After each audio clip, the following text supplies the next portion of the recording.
오늘도 이 자리에 예배하러 온 여러분 모두를 사랑하고 축복합니다. 우리가 고난 주간을 지나며 또 예수님 앞에 머무는 십자가 앞에 나아가는 하루에 한 시간씩 우리가 십자가로 더 가까이 나아가는 시간을 가지며 오늘 성금요일 예수님께서 십자가에서 죽임을 당하시고 무덤에 들어가신 그날을 기억하며 오늘 이 시간도 우리가 하나님을 예배합니다. 오늘 우리는 소돔의 멸망이라는 이 제목을 가지고요, 바로 예수님의 이름이 능력이 되게 하라 라고 하는 주제에 맞춰 함께 말씀을 나누려고 합니다. 가나안 땅으로 온 아브라함, 그가 처음에 자신을 따라 같이 그곳에 온 조카 롯과 함께 살았습니다. 그런데 소유가 점점 많아지면서 종들끼리 서로 다투는 일이 생겨났고요. 그래서 서로 떨어져 살기로 하고 아브라함은 조카 롯에게 우선권을 주었습니다. 네가 살 좋은 곳을 선택하라고 롯에게 선택권을 주었는데, 그때 롯은 소돔과 고모라를 선택했습니다. 이 소돔과 고모라는 물이 넉넉하고 에덴 동산처럼 아름다운 곳이었다라고 합니다. 그리고 세련되고 풍요한 도시였다고 합니다. 그러나 이 소돔과 고모라는 겉으로 보는 것과는 또 다른 면이 있었습니다. 그것은 바로 죄악이 가득했다는 것입니다. 소돔을 선택했던 롯, 그는 그런 사회에서 그들과 함께 살게 된 것입니다. 베드로후서 2장 7절 8절을 보면 소돔에서 살던 이 롯에 대해서 이렇게 말합니다. 무법한 자의 음란한 행실로 말미암아 고통당하는 의로운 롯을 건지셨으니 이는 이 의인이 그들 중에 거하며 날마다 저 불법한 행실을 보고 들음으로 그 의로운 심령이 상함이라 라고 합니다. 분명히 날마다 불법한 행실을 보고 들음으로 롯의 그 의로운 심령이 상했다라고 말합니다. 소돔에서 이렇게 고통과 갈등을 겪으면서 살던 이 롯의 모습, 그것이 바로 지금 이 세상을 살아가고 있는, 세상 속에서 하나님의 자녀로 살아가고 있는 우리의 모습과 비슷한 그러한 모습입니다.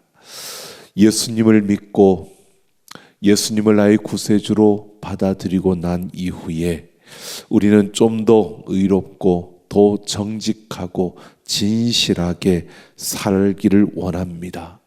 그러나 세상이 너무나 악하기 때문에 이러한 삶을 살려고 하면 할수록 우리는 더 많은 고통과 또 세상 속에서 많은 갈등을 겪게 되는 것입니다. 노아의 홍수 때도 그랬던 것처럼 하나님은 죄악이 관영한 소돔과 고모라에 대해서 심판하시기로 작정하십니다. 소돔의 멸망은 바로 우리에게 마지막 심판에 대한 경고를 주고 있는 겁니다.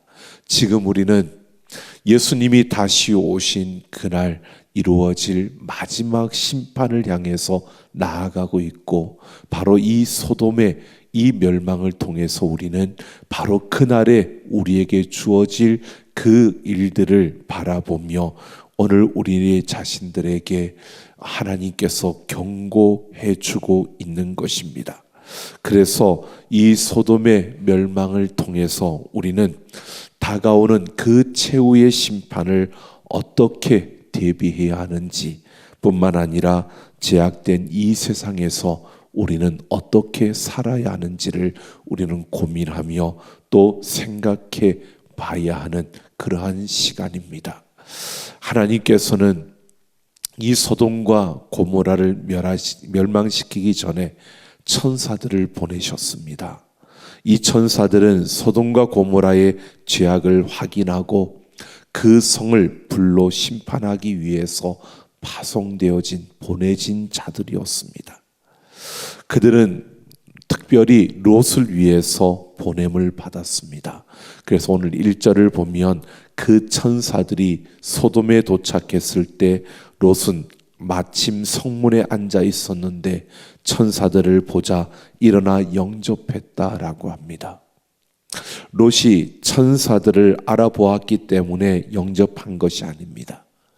아브라함이 부지중에 지나가는 이들을 대접하며 하나님을 대접했던 것처럼 이 롯도 아브라함의 그러한 모습을 보고 자라면서 그 지나가는 나그네를 대접하고자 하는 그 마음이 롯에게 살아 있었던 것입니다.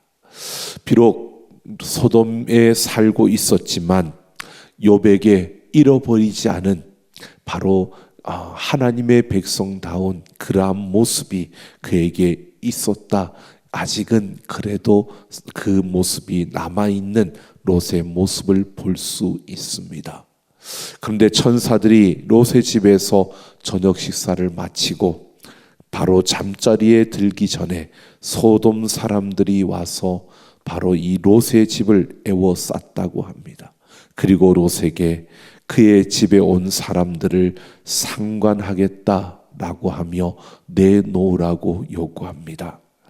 이 상관하겠다라고 하는 것은 그들과 성적인 그런 관계를 갖겠다는 것이고요.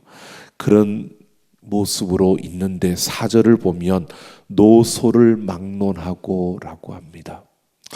이 롯의 집에 와서 에워싸며 이렇게 요구하는 사람들이 나이 든 사람과 젊은 사람 막론하고 라고 하는 것은 바로 노인도 있었고 소년도 있었다는 것입니다. 이것은 그 당시 소돔이 얼마나 폭력과 성적 타락에 깊이 빠져 있었는지, 그것이 얼마나 심각한 정도였는가를 보여주는 것입니다. 참으로 이것은 그들의 죄악이 관영했던 그 모습을 보여주는 것입니다. 그런데 6절 7절을 보면 롯이 밖으로 나가서 이런 악을 행하지 말라고 점잖게 타이르고 이렇게 제하시를 합니다. 남자를 가까이 하지 아니한 자신의 두 딸을 줄 테니 그 사람들에게는 아무 일도 하지 말라는 것입니다. 롯이 자기 집에 들어온 손님을 보호하겠다는 이 마음은 귀한 것입니다. 하지만 자기 딸들을 폭력을 행하겠다는 그들에게 내주겠다라고 하는 것 또한 옳지 않은 일이었습니다. 지금 롯은 이런 모습입니다. 죄를 지으면서 죄를 막아보겠다는 겁니다. 즉 죄를 막기 위해서 내가 또 죄를 짓겠다는 것을 말하고 있는 겁니다. 롯은 죄로서 죄를 막아보겠다는 잘못을 범하고 있는 것입니다. 이는 롯이 소돔에 살면서 신앙이 약해지고 소돔에 제약된 그 분위기에 이 정도로 물이 들어 있다는 사실을 보여주고 있는 겁니다. 이제는 롯에게 있어서 영적인 그러한 기준도 희미해져 버렸던 것입니다. 9절을 보면 롯의 제의를 들은 폭도들은 오히려 더욱 화를 내면서 이제는 롯을 해칠 기세였습니다. 여기에서 소돔 사람들이 롯에게 이렇게 말합니다. 이자가 들어와서 우거하면서 우리의 법관이 되려 하는도다 라고 합니다. 그동안 롯이 소돔에 들어와서 어떤 모습이었는가를 말해주는 겁니다. 나름대로 믿음을 지키며 기회가 있는 대로 그 사람들에게 옳은 길로 인도하려고 노력했습니다. 그래서 그들이 우리의 법관이 되려 한다라고 말할 정도로 롯은 그 소돔 사람들에게 정말 옳은 것을 보여주려고 노력했던 것입니다. 그럼에도 롯은 소돔 사람들에게 존경과 인정을 받는 것이 아니라 미움을 받았다는 것입니다. 그러면서도 롯 자신도 이 소돔의 사고방식에 서서히 물들어 가고 있었던 것이 이 현 주소임을 보여주고 있습니다. 그러니까 롯은 하나님을 잃어버리지는 않았습니다. 하지만 자기도 모르는 사이에 그 죄악의 그 흐름에 자기도 빠져 있고 휩쓸리고 있었다는 것입니다. 여러분, 세상을 살아가는 그리스도인들, 세상 속에 있는 우리의 모습들을 우리는 나는 그래도 잘 살고 있고, 나는 그래도 잘 견디고 있고, 나는 그래도 주일마다 예배도 드리고 봉사도 하고 섬기며 나는 그렇게 살고 있다라고 생각이 들 수 있습니다. 특히 오늘 이런 날 이렇게 하나님을 예배하고 있다는 것만으로도 우리는 그래도 나는 괜찮은 그러한 모습이라고 생각할 수 있습니다.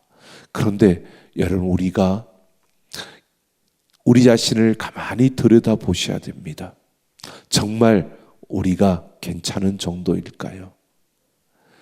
이 롯처럼 하나님을 잃어버리지는 않았지만 자신도 모르는 사이에 죄악에 빠져 있고 죄악된 그 세상의 흐름 속에 우리가 희미해진 모습으로 우리는 서 있지 않은지 우리의 모습을 분명히 보아야 합니다.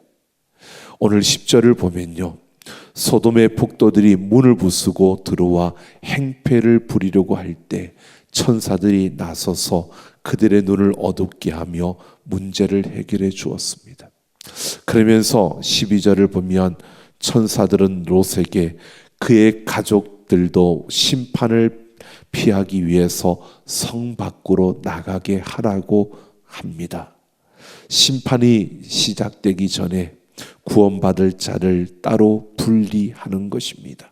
그래서 롯은 그 딸들과 정혼한 사이들에게 하나님께서 소돔을 멸하실 것이니 그곳에서 떠나야 한다고 했지만 그 사이들 바로 롯의 말을 농담으로 여겼다고 합니다.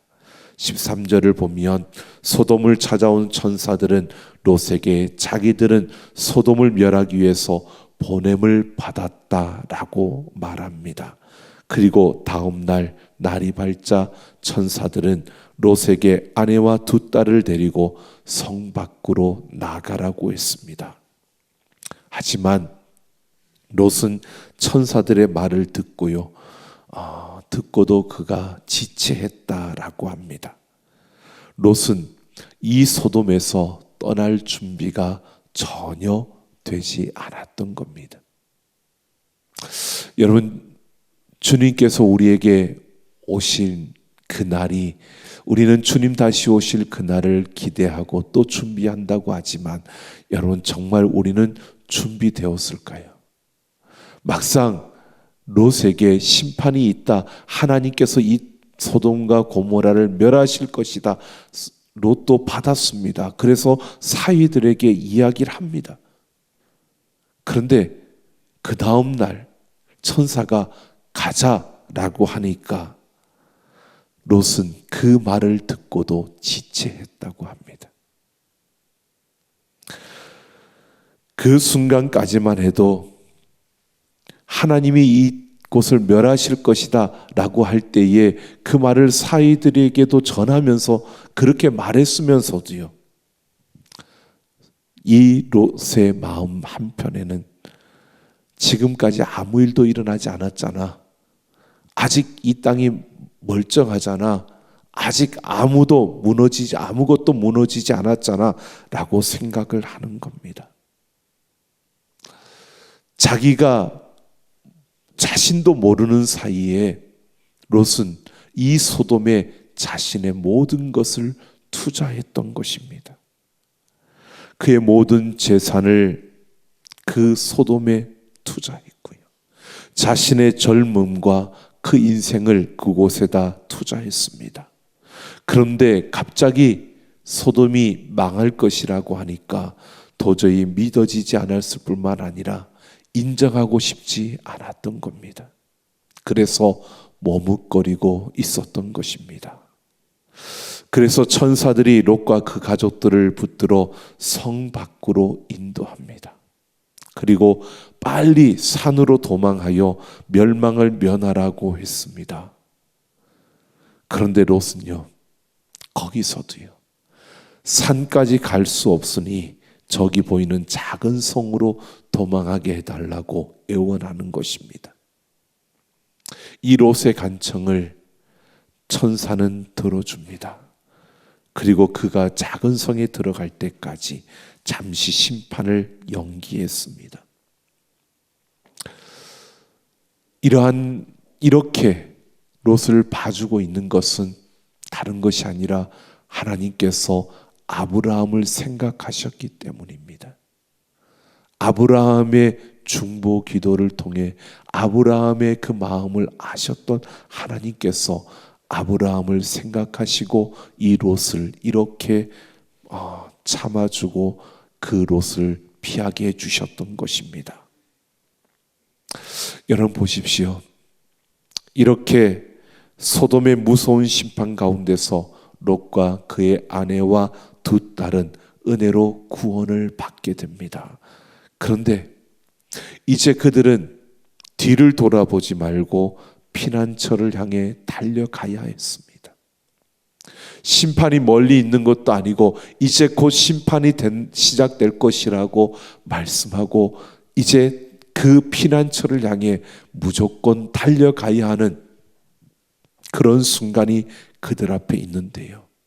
오늘 26절을 보면 롯의 아내는 그만 뒤를 돌아보다가 소금 기둥이 되고 말았습니다. 여러분, 롯의 아내가 왜 뒤를 돌아보았을까요?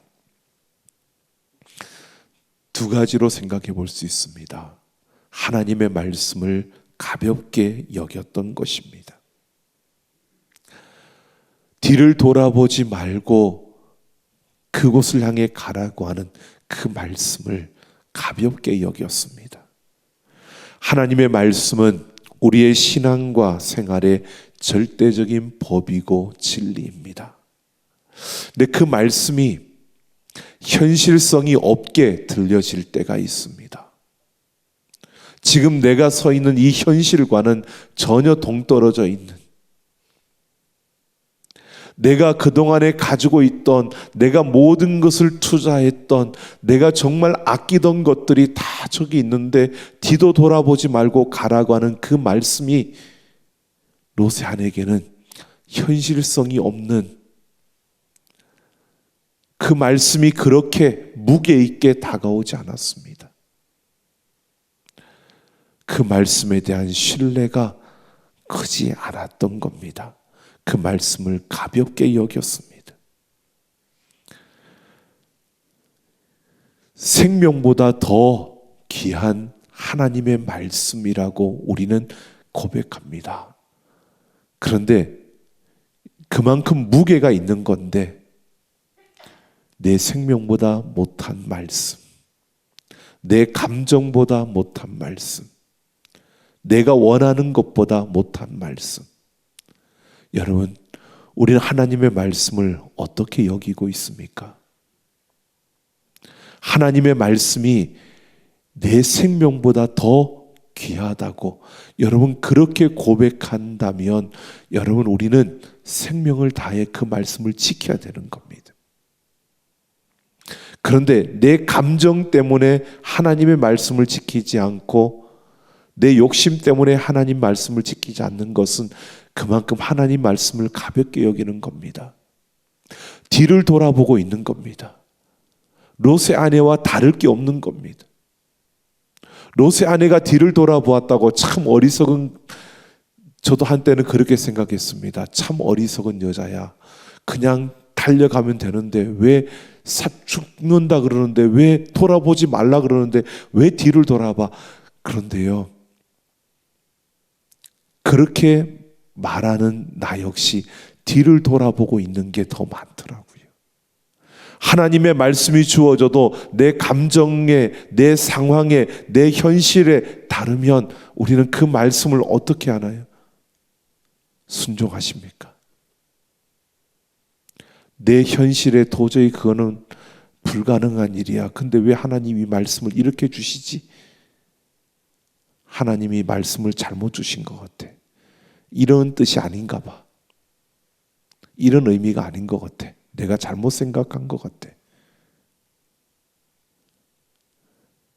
여러분, 우리는 하나님의 말씀을 생명보다 귀하다라고 말하면서도 그 말씀을 너무 가볍게 여기고 있지는 않습니까? 바로 그게 뒤를 돌아보고 있는 겁니다. 하나님의 말씀이 주어지면 순종해야지 라고 하면서도 말씀이 주어지면 지금은 아닌데 조금 더 있다가 내가 조금만 더 돈을 벌면, 내가 조금만 더 여유가 있어지면, 내가 조금만 더 되어지면. 여러분, 우리는 하나님의 말씀을 그렇게 여긴다면 이 롯의 아내와 다를 바가 없는 뒤를 돌아보고 있는 겁니다. 또 보십시오. 이 롯의 아내는요, 롯이 그랬던 것처럼 이 소돔에 대한 미련이 있었던 겁니다. 그녀가 애지중지하던 모든 것들이 그곳에 있었던 겁니다. 그 미련이 남았습니다. 평생 수고해서 내가 가졌던 것들, 내가 소유했던 것들, 내가 누렸던 것들, 롯과 함께 이 소돔의 모든 것을 투자했던 겁니다. 그런데 그 모든 것을 버려두고 지금 피해서 도망을 쳐야 하는데 그 걸음이 떨어지지 않는 겁니다. 미련이 컸던 겁니다. 여러분, 왜 미련이 컸을까요? 거기에 너무 익숙해져 있기 때문입니다. 거기에 너무 깊숙이 빠져 있었기 때문입니다. 발걸음이 떨어지지 않았던 겁니다. 그래서 뒤를 돌아보게 된 것입니다. 결국 이 소돔의 멸망을 이 롯의 아내는 피할 수가 없었습니다. 여러분, 우리는 죄와 사탄에게서 벗어나 하나님께로 온 사람들입니다. 우리는 절대로 뒤를 돌아봐도 안 되고 뒤로 돌아가서도 안 됩니다. 누가복음 9장 62절에 이렇게 말합니다. 예수님께서 손에 쟁기를 잡고 뒤를 돌아보는 자는 하나님 나라에 합당하지 않다고 했습니다.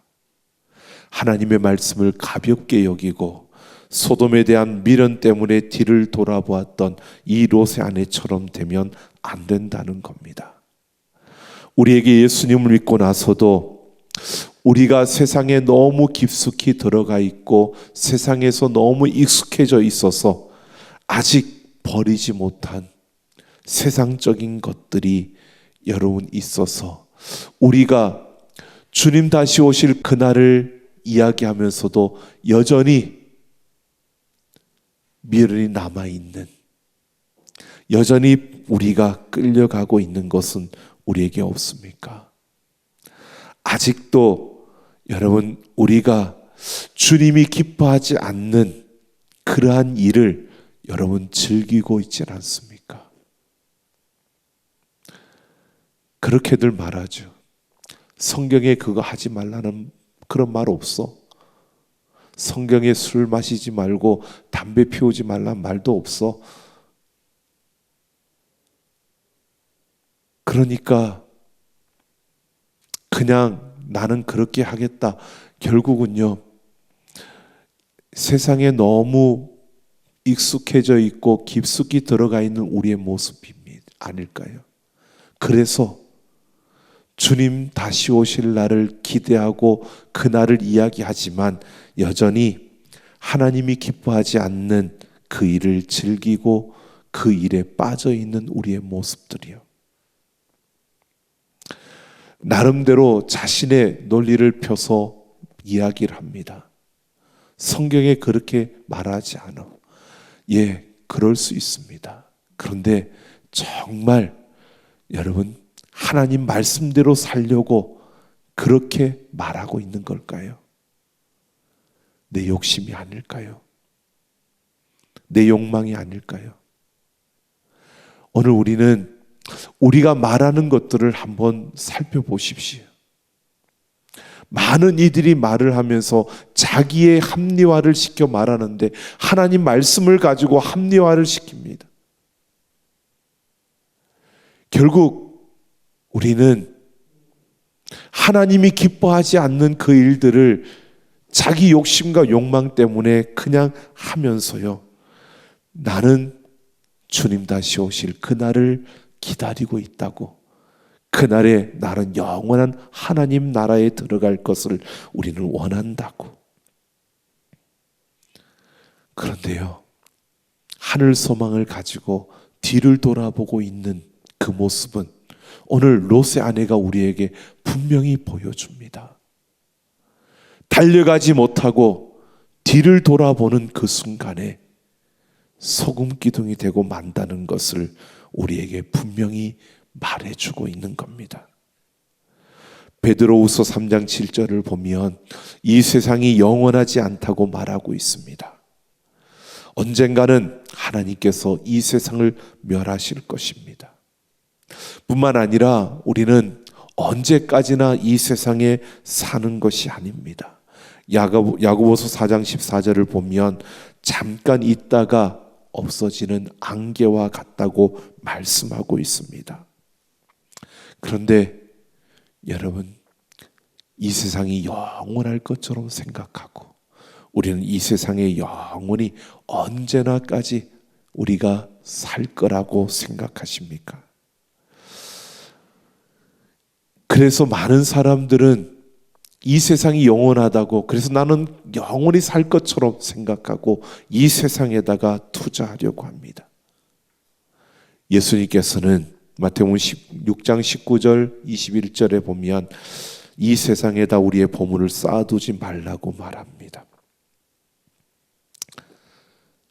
롯처럼 소돔에다가 모든 것을 투자했던 것처럼요, 이 세상에 투자하지 말라고 말합니다. 심판이 임박했는데도 미련이 남아서 떠날 수 없는, 머뭇거릴 수밖에 없는 그러한 모습으로 살아서는 안 된다는 것입니다. 결국 소돔은 다 불에 타고 멸망하고 말았습니다. 여러분, 결국 예수님이 다시 오시는 그때에 이 세상 모든 것은 심판을 받고 끝나게 될 것입니다. 우리가 영원하게 여겼던 것들이, 이건 영원할 거야 라고 생각했던 것들이 사라지고 만다는 겁니다. 돈이, 물질이 지배하는 이 세상은 영원한 것이 아니라는 겁니다. 그런데 우리는 돈이라면 모든 것이 해결된다고 착각하는 이 세상 속에 살다 보니까 우리가 깜빡깜빡 잊고 살 때가 있습니다.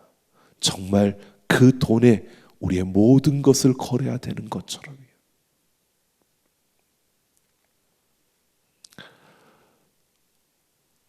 믿음으로 살고 정말 그렇게 열심히 기도하고 그렇게 열심히 전도하고 그렇게 열심히 섬겼던 많은 이들이 이 욕심을 버리지 못하고 그 욕심을 부리는 모습들을 보면요, 하나님이 없는 것처럼 산다라고 그렇게 보여지는 모습들이 있습니다. 영원한 것이 아닌데 그 욕심을 내려놓지 못하는 겁니다. 그런데 자신은 욕심이라고 생각하지 않습니다. 자신은 남은 여생을 살아야 되기 때문에, 이 세상에서 살아가야 되니까, 정말 이 세상에서 살아가야 되니까, 이 세상이 끝이라면 그렇게 하셔도 됩니다. 그러나 이 세상은 끝이 아니고요, 이 세상의 모든 것은 끝이 나고요, 우리에게는 영원한 하나님의 나라가 이루어지는 줄로 믿습니다. 그래서 우리는 하늘나라에 예수님께 우리의 모든 것을 투자해야 되는 것입니다. 여러분, 우리가 정말 영원히 남기를 원한다면, 우리가 영원한 그 나라에 들어가기를 원한다면, 우리는 이 세상이 아니라 예수님께 투자하는 자가 되기를 원합니다. 예수님께 투자해야 됩니다. 롯처럼 이 세상에 투자하는 것이 아니라 하나님께 우리의 모든 것을 걸어야 하는 겁니다. 여러분, 롯이 소돔과 고모라를 선택하고 갈 때 아브라함은 여러분 바보처럼 보이지 않을까요? 세상의 관점으로 보면 자기가 어른인데, 그러면 먼저 내가 저 소돔과 고모라 땅을 할 테니까 너는 이쪽 해라, 그렇게 조카에게 말할 수도 있었는데, 아브라함은요, 어떻게 보면 좀 바보처럼 조카 롯에게 네가 먼저 좋은 땅 가지고 가, 그러면 내가 반대쪽으로 가져갈게. 그 땅이 어떤 땅이 될 줄도 모르는, 그런데 아브라함은 그렇게 하고 있습니다. 왜 그랬을까요? 아브라함도 사람이에요. 욕심이 없어서 그랬을까요? 아니에요. 그는 땅을 갖고 싶지 않아서, 좋은 땅을 갖고 싶지 않아서 그랬을까요? 아니에요. 땅에 투자한 게 아니라 아브라함은 하나님께 투자하고 그 하나님을 향해서 걸어가고 있었기 때문입니다. 여러분, 우리가 이 땅에 없어질 것들에 대해서 우리의 삶을 투자하고 그것을 위해서 살아가는 게 아니라, 우리는 이 세상의 것을 가지고 영원한 것을 위해 투자하며 살아가는 우리가 되기를 소망합니다. 여러분, 오늘 우리가 성금요일이라고 했습니다. 유대인들, 그 바리새인들과 서기관들과 대제사장들, 자신들의 이익과 기득권을 위해서 예수님을 십자가에 못 박아 죽였고요, 그것으로 자신들은 승리한 줄 알았습니다. 하지만 그것은 착각이었습니다. 하나님이 죽은 예수님을 다시 살리심으로 죽음을 이기고 영원한 생명의 길을 열어주셨습니다. 예수님의 부활은 바로 우리의 소망이 되었습니다. 그래서 도저히 하나님을 아버지라고 부를 수도 없는 그런 연약한 우리에게 그 은혜를 입혀주셔서 우리는 지금 그 영원한 천국을 소망하며 죽어도 다시 산다는 이 부활의 소망을 가지고 우리는 살아가고 있는 것입니다. 여러분, 예수님의 십자가와 부활의 소망을 품고 살아가는 우리가 되기를 원합니다. 정말 십자가의 죽음과 그 부활의 소망을 우리가 품고 있다면요, 여러분, 우리의 재물과 우리의 시간과 우리의 정력을 여러분 세상에다 쏟아붓지 말고요, 썩어 없어질 이 땅에다 쏟아붓는 것이 아니라 예수 그리스도와 하나님의 나라에 쏟아붓는, 투자하는 우리의 걸음이 되기를 예수님의 이름으로 축원합니다. 그러할 때 우리는 주님 맞을 그 준비가 되었다라고 말할 수 있는 겁니다. 여러분, 소돔이 멸망하는 그날 아침은 여느 때와 같이 맑고 평화로운 날이었습니다. 소돔과 고모라 성이 그렇게 멸망할 것이라고, 그 땅에 그렇게 그 불이 쏟아질 것이라고 아무도 생각하지 못하고요, 여느 때처럼 맞이하는 그러한 평화로운 아침이었습니다. 그 성에 살고 있던 사람들 모두가 아침을 열면서 그렇게 생각했을 겁니다. 오늘도 이렇게 좋은 하루를 시작하고 이런 하루하루가 그들에게는 계속될 것이라고 그들은 그렇게 생각했을 것입니다. 하지만 호련히 그들이 생각하지 못했던 그때에 하늘에서 불과 유황이 비오듯이 쏟아졌습니다. 그들이 그렇게 아끼고 그렇게 소중히 여겼던 모든 것들이 그 불에 다 타고 다 소멸되고 말았습니다. 여러분, 우리 주님이 그렇게 갑작스럽게 아무도 모르는 그때에 오신다는 겁니다. 그래서 우리는 지금 준비해야 하는 것입니다. 그렇지 않으면, 지금 우리가 준비하지 않으면 준비되지 못한 모습으로 우리는 다시 오시는 그 주님을 맞이하게 될 것입니다. 지금 끊지 못한 그 죄악들, 하나님을 기쁘게 하지 못하는 그 일들, 지금 우리가 결단하지 않으면 결국 우리의 발목을 잡고 우리로 하여금 화를 당하게 할 수도 있습니다. 우리는 이 소돔의 멸망을 보면서 오늘 우리는 깨어나야 합니다. 오늘 지나면 내일 아침은 또 밝아올 것이고, 그러면 또 다음 주에 또 우리 영성 집회가 또 있을 거고, 그리고 그 다음 주에 또 있을 거고, 그럴 것 같아요. 그럴 것 같습니다. 내가 설교 준비를 다 5월달까지 본문을 다 잡아놨으니까 아마 해야 될 것 같아요. 근데 아무도 모릅니다. 아무도 알 수 없습니다. 우리 주님 언제 다시 오시는지요. 우리는 이 땅에 투자하는 우리의 삶을 빨리 끝내고요, 이 땅의 것으로 하나님의 나라와 예수 그리스도를 위해서 투자하며 달려가는 우리 모두가 되기를 예수님의 이름으로 축원합니다. 시간같이 함께 찬양하고 우리 기도하는 시간 갖겠습니다.